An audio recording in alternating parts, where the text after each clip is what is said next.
Roy's kid. So Russell took him out and dropped him one time when I was gone. And I said, well, I'd have been ashamed to have done that because he watched after Harold when he was little, took care of him. But then one time, it's getting just about night, and we missed Harold and got to hollering for him. And he was over just about to a woods, and Doug walking along with him, and we got to hollering for him. And he come back, and Doug was right beside of him. So you didn't move to Ohio until after Dad was walking around? No, he wasn't old enough to go to school. Wanda was 2 and a half when we moved to Ohio. But they still talked about Ruth and Betty Jane a lot, and they'd want to get down here. Well, Harold come and stayed every summer after he started to school. He stayed there. He stayed with them and went to school with Ruth when he was in 1st grade. Every kid needs somebody to look after him when they start school. And so he'd come every summer, and he'd pack up everything he had, and Betty Jane said he even brought his calendar. Now Wanda she didn't want to come and stay all summer because she had friends there in town, and she liked town better than she did the country. She'd come and stay maybe a week sometimes. But she was always anxious to come, and they'd get what they could out of Betty Jane because she was working. And then when Ruth went to work, they'd get what they could out of her. Harold will tell you, they'd get more out of Betty Jane than they could Ruth. Ruth had her limit. Betty Jane took Mark and David to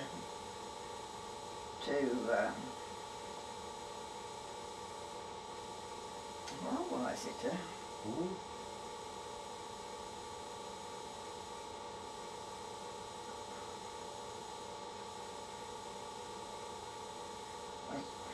Whatever the name of the restaurant was, David said Betty Jane was taking them to whatever the name of that was, to that person's house. Oh, it wasn't Jerry's restaurant, was it? I believe it was. Betty Jane took them to Jerry's one day, and David said they'd been to Jerry's house. I remember that. I'd say it probably was Jerry's restaurant when it was up there.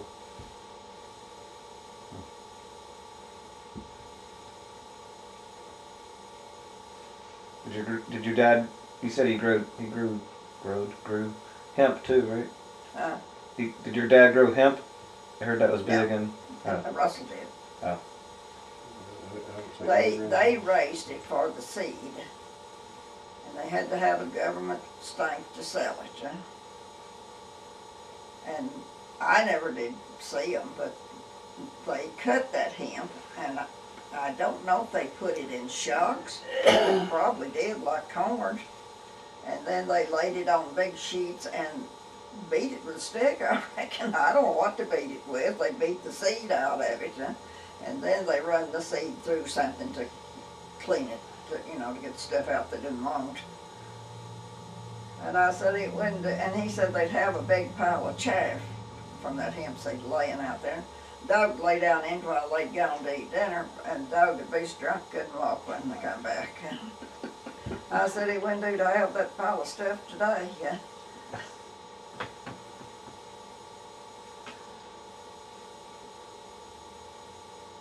I thought they used it to make rope or something for the war. I don't know what they said they made with it, John. I was thinking I'd heard Granny say something one time about they used to use hemp for rope, maybe. Yeah, but what would they do? The seed? It was the stalk, I think, wasn't it? The fiber in it. But they didn't use that for anything. They only used the seed. Yeah. But I think some of them will use the stalk though for.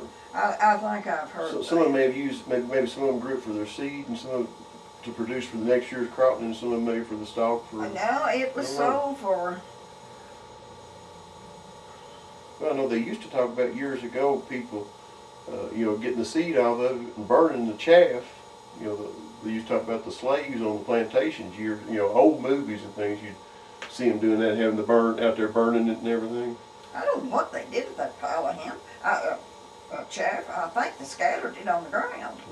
Well, some of these old movies, you used to see the slaves and all standing around a pile of it burning it at times.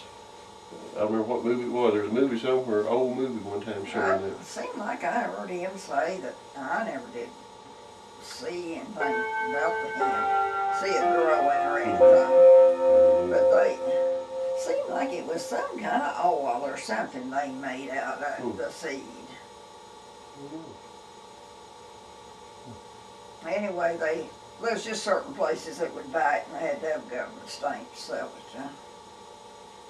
I guess maybe the government bought it. I don't know what they did with it.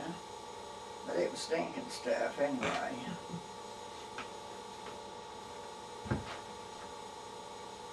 Somebody told, I don't know if it was Granddad or my other granddad or maybe both of them. They'd always eat, for lunch, they'd have an RC and a moon pie. It could have been either Granddad, I don't know which. It wasn't Daddy. No, I'm talking about either Russell or Sanders. Oh, it had to be Sanders because it wasn't him.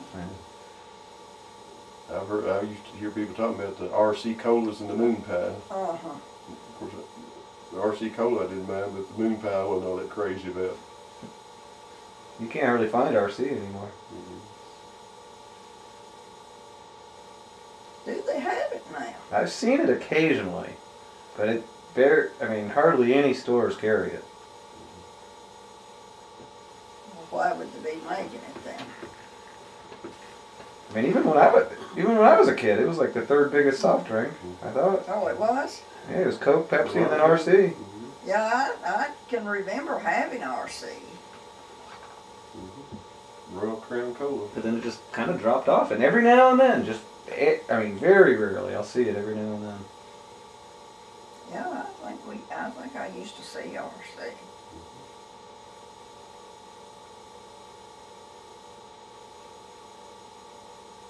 Seemed like there was another drink that I don't know what it was, but it seemed like there was another one. What about Ale-8?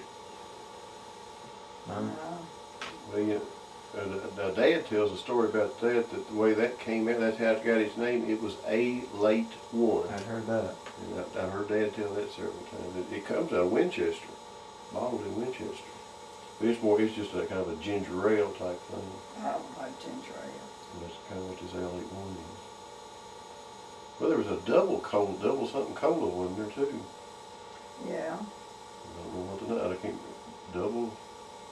wasn't double cola, I don't think, was it? Double something cola or something? Yeah, what it was was. it? I don't remember it now. I don't know anything else to tell you, Ashley, that I can think of now. Well, I showed him a picture last night, or midnight before, one night, the print, higher thing print of Larkin's store. So he's seen a picture of course the store's not there anymore, but he's seen a picture of it. I told him the only thing that's left there now was the garage that used to be there back. Or it may not have been used as a garage at that time, but it's a garage now because Larkin's got an old car still in it. Oh, he's still got an old car, ain't he? Yeah, he told me it's a 50 or maybe 60 some model car. It hadn't been out for I don't know how many years because there's a tree growing up in front of the door. Was it the last car Larkin had? I don't know. Lilburn said it was a car that he used to have, he said. So maybe he got it from his dad. I don't know. He's told me what kind of car it is. I don't know that anybody's even seen the car. They can't get the door. The door hadn't been open for a long time because there's a tree growing in front of it. But the walk-in door, somebody could possibly have gotten in there. I don't know to get to check on it. But I guess Robin's driveway is about where part of the store used to be, going up to her house. I think is right. That's all I know, Ashley. All right.